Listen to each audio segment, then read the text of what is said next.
What's going on, my people? It's the one and only, the real Leel, and I am back for another one. On this episode, we stop by after the Buzzer podcast to debate my guy Lee Jones on all the hottest topics going out in the sports world. You know how I bring it real, per usual. Real talk, real content, and real impact.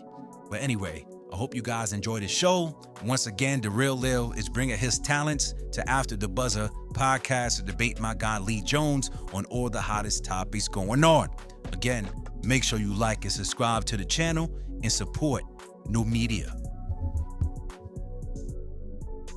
Tyrone, Jaylen Brown was the darling of the NBA Finals MVP. You know, led Boston to 61 games this year.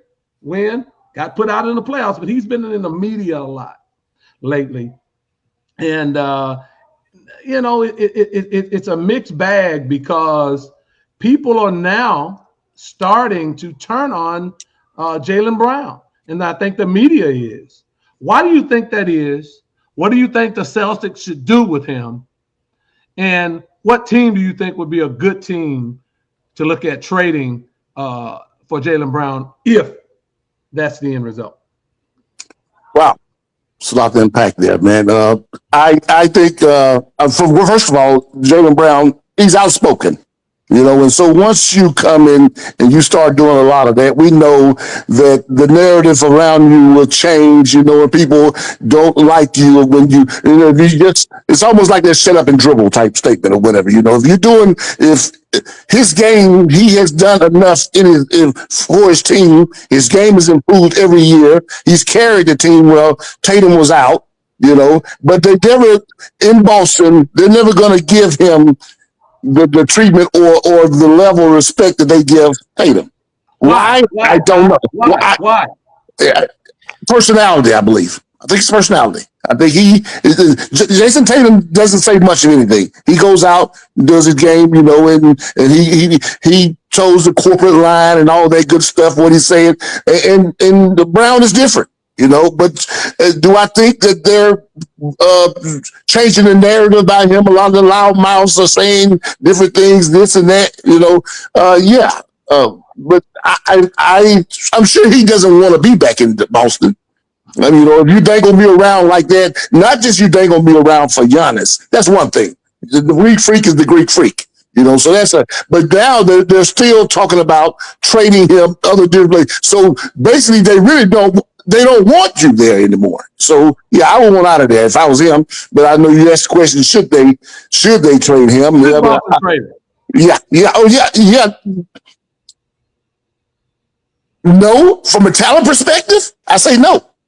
I know, because he's a dog, and they've proven that they can play together and they can win together. So yeah, I don't think they should. But on the flip side of that, if I was him, I would want out. Yeah. Okay. And I don't know.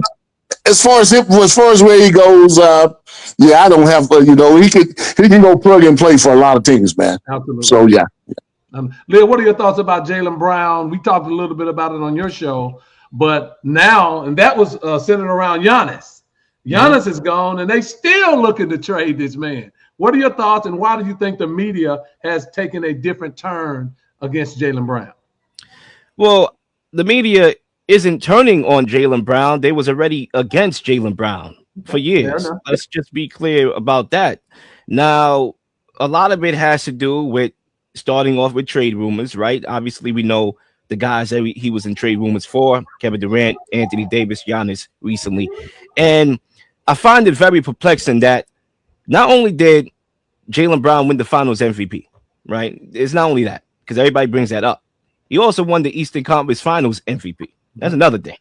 So he won the Eastern Conference Finals MVP along with the Finals MVP, along with Tatum's poor shooting performance, which was 38.8% from the field and 26.3% from three-point range. Tatum did not have a good series. Now, I understand he finds ways to impact games in different ways and other ways, but at the end of the day, my God, we ain't say that about Kobe Bryant. Oh, he found a way to impact the game. No, Kobe Bryant gonna win you the daggone game. We didn't say, oh, Michael Jordan found a way to impact the game. No, Michael Jordan gonna win you the game.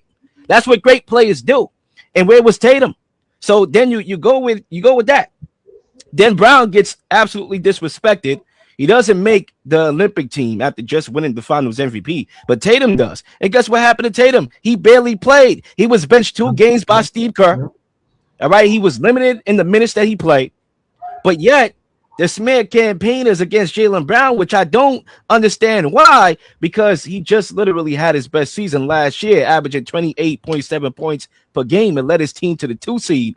And Jason Tatum didn't even play game 7. And then on top of him not playing game 7, after the game, when they blew that 3-1 lead to the Philly 76ers, he's out here, whistling Dixie with the opposing team who just sent them home, laughing like a hyena with an opposing teammate. But yet we take the clip of Jaylen Brown talking about this is his favorite season, and now we blowing that up. But Tatum is left off the hook again. So why is it? And I asked this question all day long. Why is it that Brown is taking the heat when Tatum should be actually taking more heat than Jaylen Brown? And I had to do my research, and I did, and I came up with a couple things. The reality is the NBA is fine when you do the Black Lives Matter stuff. Why? Because they have corporate lobbyists that actually pay them. BLM pays them to promote BLM. So they're fine with that. If you, LeBron James, Black Lives Matter, cop shot the kid, and you go out there and you speak about it, that's fine. Steve Kerr, talking about ICE, that's fine. We'll give you the mic. We'll ask you questions. Doc Rivers, we'll ask you questions. Please speak on what's happening in Minnesota. But the moment you start challenging the establishment and getting out of line, the moment you start talking about wealth and ownership, that's when the tone is going to be a little bit different. And that's exactly what Jaylen Brown has been doing. He's not doing that fancy, trendy BLM stuff, because the BLM stuff is only emotion. There's no solution. There's no action. It's just, the cop shot the kid. Oh, all cops are bad. No, Jaylen Brown is, I'm going to build a Black Wall Street in Boston. Oh, he goes to Morocco. He speaks to children and talk about the media and perception and calling out Stephen A. Smith and The Machine and ESPN. He's challenging the establishment, which is why he's getting 1,000 lashes. Kyrie Irving did the same thing. Yeah. Kyrie Irving was like, you know what? I ain't taking your stupid behind vaccination. Okay, I'm not gonna, do this, and I'm gonna talk about the Jews and post a book online. And guess what? He got 1,000 lashes in the media, and he was almost blackballed out of the league. So what's happening with Jaylen Brown is that he's too talented to blackball. So clearly that's not going to happen. But guess what? We're going to put on a smear campaign. We're going to smear his name. We're going to call him the 7th best player on a team. Are you an idiot or not? Because he's closer to the 7th best player than he is the 7th best on a team. So that's my thoughts on it. Yeah. Ty, coming out of when he was drafted, a lot of the GMs and player personnel people thought he was too intelligent to be a great basketball player. I'm going to say that again so the audience can get it. And then I want you to comment on it. When they go through that pre-draft camp and you do the on-court and then they do the interviews, Jaylen Brown was thought of as too intelligent, too smart. He was a 4.0 student, could have went to any school in this country, right? And they thought he was too smart to be a great player. What does that say to you about how they cover him now and the fact that what Leel was spot on, some of the things he doesn't support? He supports Black wealth, Black unity, and how now the media and people within the NBA itself, Bobby Marks made those comments. He said he spoke to a player personnel, an analytics person who said, analytically, he's the 7th best player on the team. How ridiculous. And Bobby Marks should have known better. He was a reputable analyst on ESPN. To me, now he's certainly not for even repeating that. But what are your thoughts about how the NBA looks at those things? Well, to say that he's too intelligent or whatever, that means that your intelligence is a threat to the establishment. You're not going to come in and just you have an opinion, and some people that's over or in charge or oversee don't value your opinion; they value your work. What do you bring to me from a work perspective? So to say somebody is too intelligent, because it's a slap in the face to a lot of the NBA players or basketball players, because you have to be intelligent to play that sport. Yeah. It's not all about just putting the ball up in the air and putting it in the net. There's schemes, there's things that you have to. As an athlete, you know that. In football, same thing. You got to read plays. You got to know where to block. You got to know the linebacker's coming here. It's just people who look at the sport and say, "Oh, they just running up and down the court." They don't know the game. So to say that it's a slap in the face to all those players to say he's too intelligent. Well, then that's the rest of them. You're not intelligent, so you're pretty good at the playing this because we could just tell you what to do. So yeah, that's Bobby Marks. I'm like you on that. He should have known better than say something. Well, he didn't say that, but the other thing that he did say was Phil. He spewed a narrative. He spewed a narrative. He repeated a narrative that no person that has ever watched basketball or saw Jaylen Brown play would ever believe that, right? And so that's why I lost a lot of respect for him and the media. The one thing, Leel, I want to come back to you real quick before we get out of here. Jaylen Brown did it the old-fashioned way. He earned it. You didn't see him on a lot of commercials, even though he was the NBA MVP of the finals and the Eastern Conference Finals. You didn't see him on that. But what you saw is his talent.